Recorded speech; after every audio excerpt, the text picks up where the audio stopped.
Assalamualaikum warahmatullahi wabarakatuh. Hai, ketemu lagi dengan saya Adinda Giulus Widya Puspa dengan NIM 7211419019.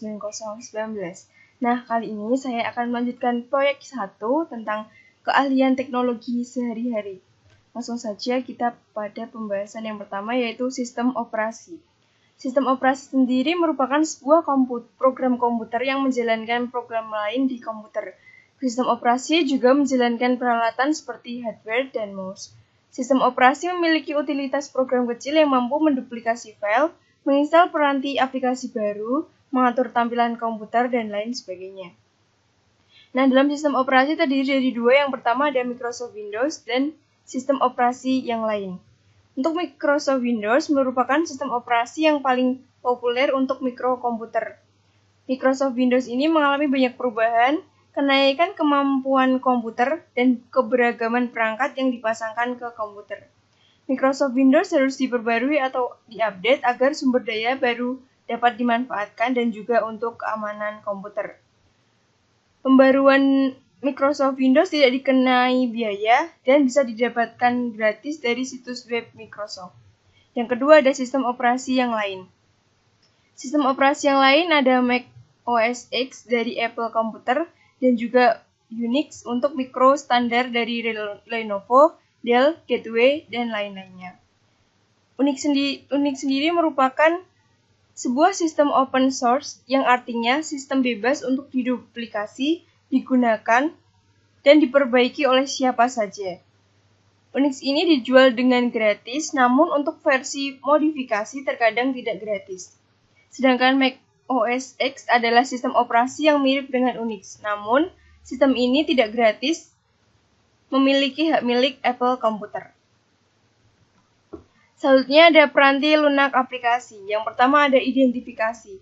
Identifikasi ini penting untuk menentukan versi peranti lunak aplikasi pada komputer dikarenakan versi yang berbeda dari aplikasi peranti lunak yang sama bisa saja memiliki fitur yang berbeda. Alasan banyak organisasi besar berusaha untuk menstandarisasi peranti lunak aplikasi dan versinya adalah untuk meyakinkan agar semua orang di dalam organisasi tersebut mengerjakan dokumen yang dapat bekerja sama dengan baik satu sama lain. Yang kedua ada pembaruan. Pembaruan dalam aplikasi akan meningkatkan efisiensi operasional dari aplikasi tersebut. Pembaruan dapat memecahkan masalah keamanan, namun tidak sesaring sistem keamanan untuk sistem operasi. Yang ketiga ada melacak perubahan atau track change. Track change ini digunakan untuk mengetahui setiap perubahan yang telah dilakukan dan pada waktu kapan. Jadi, track change ini dapat mengetahui dan mengidentifikasi siapa saja yang melakukan perubahan. Informasi identifikasi yang dipantau yaitu informasi tentang nama perusahaan, serta tanggal dan waktu yang akan diambil dari jam sistem tersebut. Yang keempat ada perlindungan kata sandi. Nah, kata sandi digunakan untuk melindungi dokumen atau lembar kerja. Jadi jika file dicuri, hacker tidak bisa membuka karena ada kata sandi tersebut. Membuat kata sandi untuk dokumen harus mengingatnya. Enskripsi kata sandi harus kuat, dan jika lupa dalam kata sandi, maka akan kehilangan dokumen selamanya. Yang selanjutnya ada virus dan spyware. Yang pertama ada ancaman dan hoax atau phishing. Phishing ini digunakan untuk menggambarkan email yang meminta informasi yang sensitif dengan menyamar sebagai permintaan yang sah dari suatu organisasi. Jadi, jangan pernah memberikan atau mengirimkan informasi sensitif seperti kata sandi, nomor rekening, nomor kartu debit, dan lainnya melalui email.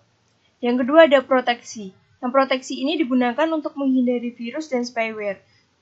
Cara memproteksi sebuah komputer harus memasang antivirus dan anti-spyware di komputer. Untuk proteksi komersial ada Norton dan McAfee, sedangkan proteksi gratis ada Greysoft, Spybot, dan Adware. Selanjutnya ada email. Email itu terdiri dari implikasi di tempat kerja. Nah, implikasi di tempat kerja itu mempunyai jaringan. Jaringan sangat diandalkan karena memiliki cadangan, sehingga dapat cepat pulih dari masalah dan mengirimkan ulang komunikasi yang hilang. Ketika menghapus sebuah email, email akan dipindahkan ke folder file deleted. Kemudian, harus menghapus lagi untuk mengeluarkan email tersebut dari komputer. Yang kedua ada etiket email di tempat kerja. Yang pertama, hati-hatilah dalam menggunakan fitur email reply all. Yang kedua, jangan mengirimkan email terlalu panjang.